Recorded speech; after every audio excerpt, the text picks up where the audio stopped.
अस्सलाम वालेकुम। उम्मीद है कि आप ठीक होंगे, खैर ऑफिस से होंगे, जहाँ रहें खुश रहें आबाद रहें। आज का जो सवाल उसका जवाब देना बहुत ज़रूरी है जी। एक कॉमन क्वेश्चन है, पूछा जाता है, मैं काफ़ी सारे लोगों को इसमें कंफ्यूज होते देखता हूँ और मुझे अपना वो दौर याद आ जाता है जब मैंने सर्टिफिकेशन की तैयारी की थी। आपको सुन के बड़ी हैरानगी होगी, जब मैंने फ़र्स्ट टाइम सर्टिफिकेशन की एग्ज़ाम की तैयारी की तो NT4 वर्क स्टेशन का एग्ज़ाम था। एक दफ़ा फ़ेल हुआ, 2 दफ़ा फ़ेल हुआ, 3 दफ़ा फ़ेल हुआ, तब जाके एक चीज़ समझ में आई कि एग्ज़ाम की तैयारी एक डिफरेंट पैटर्न है। तो अगर तो वाकई में आप अपना एग्ज़ाम पास करना चाहते हैं, आपका मेनली फोकस एग्ज़ाम को पास करना है, तो मेरी इन टिप्स को आप ज़रूर फॉलो कीजिएगा। सबसे पहले तमाम तर स्टडी मटेरियल स्टॉप कर दें। कोई स्टडी नहीं करनी, कोई बुक नहीं पढ़नी, कोई इंटरनेट सर्फ नहीं करना, स्टॉप। कोई लैब नहीं करनी, कोई रीटेक नहीं करना।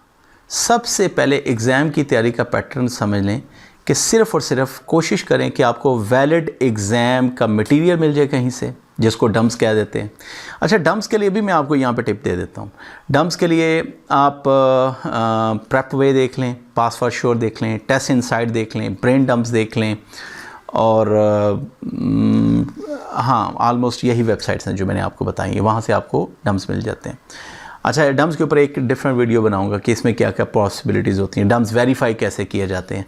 लेकिन अभी ये है कि जब आपको वैलिड क्वेश्चन मिल जाए, आपको ये कंफर्म हो जाए ये ड्रैग एंड ड्रॉप आ रहे हैं, ये वैलिड क्वेश्चन है और ये लैब के अंदर एग्ज़ाम लैब्स आ रही हैं। जैसे सिस्को के अंदर, CCNA के अंदर कुछ लैब के अंदर एग्ज़ाम्स आती थी, जैसे OSPF वर्जन 3 की लैब थी, फिर उसके अलावा व्हील एंड ट्रबल शूटिंग की लैब थी, फिर उसके अलावा EHGRP की लैब थी, OSPF मल्टी एरिया की लैब थी। इस तरह की कुछ कॉमन लैब्स, सिर्फ उनकी हैंड्स ऑन प्रैक्टिस करें, बार बार बार बार, और लिख लिख के। मिसाल के तौर पे अगर आपकी किसी लैब के अंदर 4 से 5 स्टेप्स हैं तो आप लिख लिख के उन 5 स्टेप्स को वेरीफाई कर लें।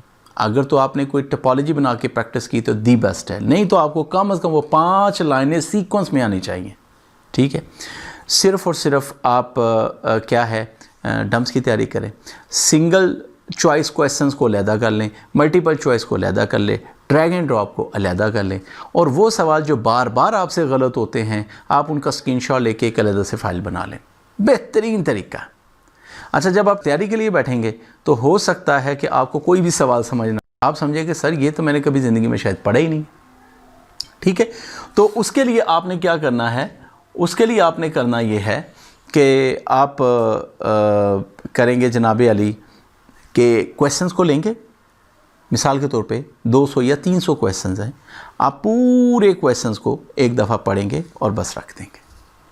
आपको कुछ समझ नहीं आया अभी भी, आपको लगेगा कुछ सुना है, देखा है। फिर दोबारा क्वेश्चंस को पढ़ेंगे और रख देंगे। अब आपने आइडिया हो गया, इसको कहते अहाता कर लेना, इन सर्कल ले लेना। आपने एक यूँ समझ लें कि स्केच बना लिया, यार ये 200 तो क्वेश्चन है या 300 क्वेश्चन है, यही तैयार करने।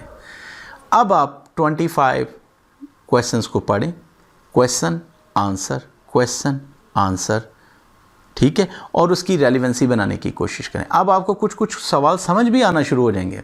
और मैं आपको बड़ी प्यारी बात बताता हूँ, जब आप ये पूरे क्वेश्चंस को तैयार कर लेंगे 25-25 करके, जब नेक्स्ट 25 क्वेश्चन तैयार करें, पिछले 25 को तेज़ी से रिवाइज करें, फिर इसी तरह से आगे, फिर इसी तरह से आगे। अब आपने पूरे क्वेश्चंस तैयार कर लिए। अब आपकी कोशिश होनी चाहिए कि एक सीटिंग में बैठ के 200 से 300 सवाल आप कर सकें। और जब आपकी इतनी प्रैक्टिस हो चुकी हो तो जनाब आपकी इतनी ग्रिप हो चुकी होगी कि आप अपना पेपर 30-40 मिनट्स के अंदर अटैम्प्ट कर सकेंगे। आपको कोई कन्फ्यूजन नहीं होगा और इंशाल्लाह अब आपको क्वेश्चन की समझ भी आ रही होगी, बहुत सारे क्वेश्चन कॉन्सेप्ट समझ आ जाएंगे। जब आप एग्ज़ाम पास कर लें, अब आपके पास बेशुमार टाइम है। आप उन तमाम सवालों को दोबारा रिवाइज़ करना चाहते हैं, कॉन्सेप्ट क्लियर करना चाहते हैं, वीडियो से लर्निंग करना चाहते हैं, बुक्स पढ़ना चाहते हैं, हैंड्स ऑन प्रैक्टिस करना चाहते हैं, तो भाई आप करें। जो आप सबसे बड़ी गलती करते हैं ना, कि जब आप एग्ज़ाम के बारे में सीरियस हैं कि मैंने एग्ज़ाम देना है, तो मैं आपको रिकमेंड नहीं करूँगा कि आप दोबारा कोर्स को पढ़ें, रीटेक करें, लैब्स के ऊपर फोकस करें या सेल्फ स्टडी के ऊपर जाएं। नहीं, एग्ज़ाम 5 से 10 दिन का प्रोसेस है और वो प्रोसेस है सिर्फ एग्ज़ाम मटेरियल की तैयारी और एग्ज़ाम को अटैम्प्ट करना। ठीक है, क्वेश्चन भी आना ज़रूरी है और इन टाइम तमाम क्वेश्चंस को अटैम्प्ट करना भी ज़रूरी है, और ये आएगा बार बार प्रैक्टिस करने से। अपना ख्याल रखें। मज़ीद अगर कोई सवाल होगा तो पूछिएगा, इंशाल्लाह मैं जवाब के साथ हाज़िर हो जाऊँगा। और मेरी तरफ से बहुत सारी बेस्ट विशेस, मुझे भी दुआ में याद रखिएगा। अल्लाह हाफ़िज़।